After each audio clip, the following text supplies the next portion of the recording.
안녕하세요. 닥터 꼬집입니다. 저희 병원에는 타치과에서 발치 진단을 받고 오시는 분들이 굉장히 많이 있으신데, 발치 진단을 내린 그 원인을 좀 들어보면은 잇몸에 염증이 생겨서, 아니면 잇몸에 고름이 생겨서, 아니면 치아가 너무 많이 썩어서, 아니면 기둥이 박혀서 재치료가 불가능하다, 많은 이유들이 있는 것 같아요. 근데 그런 것들이 불가능한 케이스는 물론 저희 병원에서도 뽑고 임플란트로 가는 경우들이 많이 있지만, 한 오시는 분들 중에 절반 정도는 실제 살려서 새로 쓸 수 있게 만들어 드린 케이스도 많이 있기 때문에, 일단 정확한 진단이 필요할 것 같고, 그거를 제대로 치료할 수 있는 치과 의사를 만난다고 하면 치아 수명을 조금 더 연장할 수 있지 않을까 싶습니다. 그래서 이번 케이스 같은 경우에도 굉장히 좀 어려운 상황이었는데, 재치료를 하고 경과가 괜찮게 관찰이 돼서 이 환자분 같은 경우에는 매우 기뻐하셨던 그런 케이스입니다. 한번 케이스 꼬집어 보도록 하겠습니다.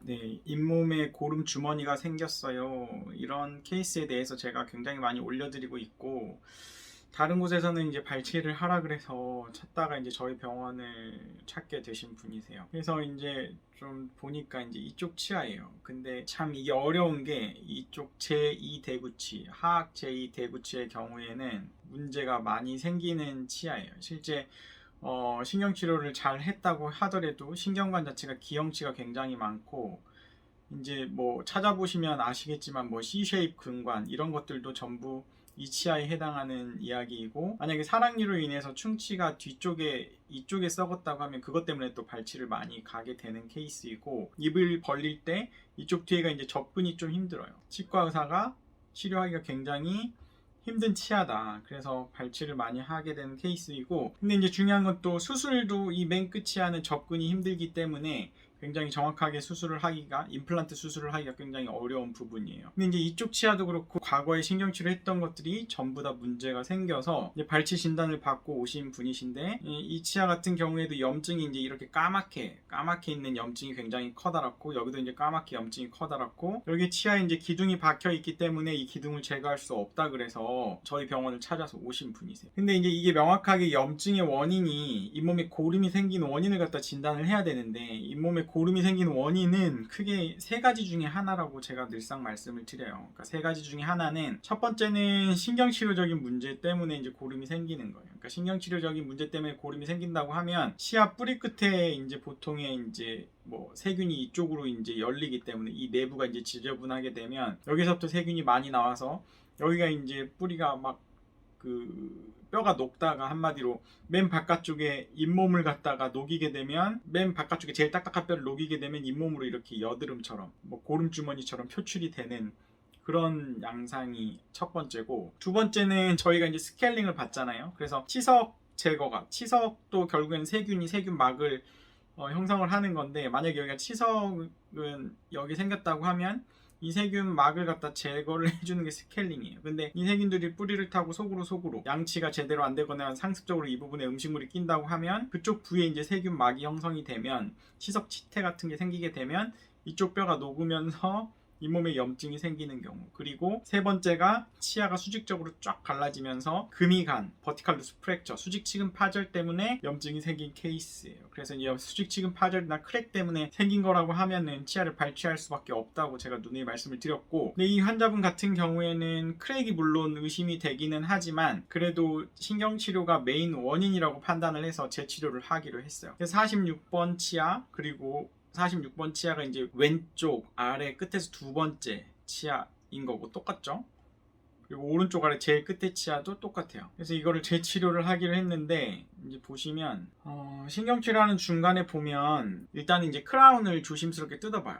크라운을 뜯어보고 이 내부가 만약에 깨끗하다 그러면 조금 크랙을 의심을 더 해봐요. 근데 내부가 지저분하면, 충분히 신경치료가 잘 돼 있어도 이쪽 부분에 충치가 다시 생기고 세균 유입이 됐다고 하면은 얼마든지 다시 염증이 재발을 할 수가 있다. 신경관 내부도 이런 식으로 굉장히 이제 지저분한 모습을 볼 수가 있고, 이거는 이제 제2 대구치가 전형적인 모습은 아니에요. C-쉐입 근간이나 그런 거는 아닌데, 어쨌든 신경관을 최대한 다 찾아서 이렇게 4개의 신경관을 찾아가지고 재치료를 한 거고, 이쪽 부분에 이제 기둥도 제거를 했어요. 근데 중요한 거는 기둥이 여기에 박혀 있었단 말이죠. 그래서 이제 기둥 같은 경우에도 치료하는 원칙이 항상 신경관 내부에서만 기구 조작을 하고 이 신경관 내부에 정확하게 기둥을 세워주는 게 굉장히 중요해요. 그래서 37번 치아 아래쪽 제일 끝에 치아를 좀 보면 이쪽 기둥이 신경관이 이렇게 있다고 하면은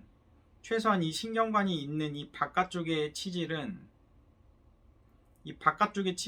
훼손이 안 되는 게 좋아요. 그러니까 여기처럼 기둥이 이 바깥쪽을 이렇게 세운다고 그러면 여기가 얇아지기 때문에 구멍이 난다든지 치아가 파절이 된다든지 문제가 생길 수 있기 때문에 항상 신경관 이 종축을 따라서 기둥을 잘 치료를 해주는 게 좋거든요. 그래서 저희 병원에서 치료한 거를 보면 저는 금속으로 된 금속 포스트를 별로 안 좋아한다고 했어요. 그래서 금속 포스트를 왜 안 좋아하는지에 대해서는 탄성계수 때문이고 너무 치아에 과도한 스트레스를 주기 때문에 저는 이제 파이버 소재로 된 치아와 탄성계수가 가장 비슷한 파이버 소재로 된 파이버 포스트를 사용한다고 말씀을 드렸고, 그래서 이제 메탈이 아니기 때문에 이렇게 하얗게 나오는 것보다는 약간 이런 식의 모습이에요. 이 중간에 맞춰서 이제 기둥이 잘 세워진 모습이고, 이쪽 뒤쪽에 훼손되었던 치아 부분은 레진으로 잘 수복을 해주고 다시 크라운을 해준 케이스입니다. 여기 염증이 이렇게 있던 게 이렇게 뼈가 점점 생기고 있는 모습이 관찰이 되는 거고요. 치료 전에 이랬던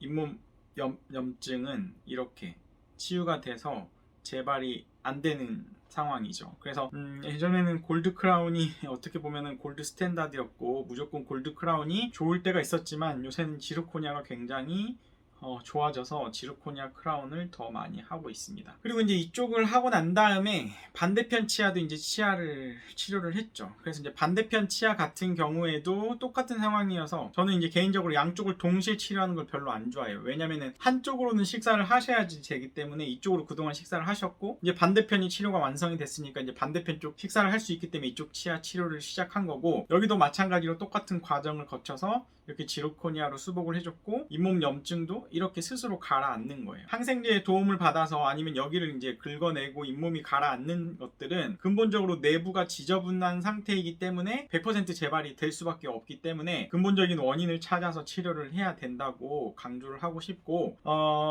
치아에 염증이 있다고 그리고 이제 치아에 기둥이 세워졌다고 해서 발치 진단을 받으신 분은 임플란트를 하기 전에 한번 정확하게 진단을 할 필요가 있고, 만약에 임플란트를 해야 되는 상황이라 그러면 분명히 임플란트를 해야 되는, 발치를 해야 된다는 분명한 이유가 있어야 되고, 또 임플란트를 할 때 발치 즉시 임플란트가 가능하다면 발치 즉시 임플란트를 하게 되면 최대한 빨리 원래의 모습을 찾아줄 수 있기 때문에 환자분들한테 좀 유리한 것 같습니다. 그래서 정확히 진단할 수 있는 곳에 가서 CT도 찍어보고 기타 여러 테스트도 해봐서 정확히 진단을 하는 게 첫 번째고, 살릴 수 있다면 살리는 치료를 먼저 해보시고, 그렇게 해도 안 되면 임플란트를 제대로 하셔야죠. 임플란트 할 때도 제대로 음식물이 끼지 않게 자연스럽게 임플란트를 완성하는 게 환자분들한테 유리한 거기 때문에 꼭 그런 치과를 찾으시기 바랍니다. 이 컨텐츠가 도움이 되셨다고 하시면 닥터꼬집 치과 DM 좋아요, 구독 꼭 요청드립니다.